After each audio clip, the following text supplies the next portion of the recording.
एक math problem देतो, solve करा. 2+3 किती? 5.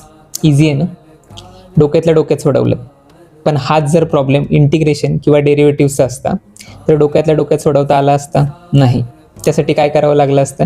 एक वही आणि पेन घ्यावा लागला असता, तो प्रॉब्लेम नोट डाऊन करावा लागला असता आणि स्टेप बाय स्टेप सोडवावा लागला असता. असंच होतं जेव्हा डोक्यामध्ये कॉम्प्लेक्स विचार आणि प्रॉब्लेम्स फिरत असतात आणि आपल्याला स्टक फील होतं आणि कळत नाही काय करायचंय. त्यावेळेस वही आणि पेन घ्यायचा, सगळे प्रॉब्लेम, सगळे विचार त्या कागदावरती लिहून काढायचे. त्याच्यानंतर त्यातले टॉप 4 निवडायचे, त्याच्यासमोर त्याचे सोल्युशन्स लिहायचे. जर सोल्युशन्स कळत नसतील तर ते रिकामं सोडलं तरी चालेल.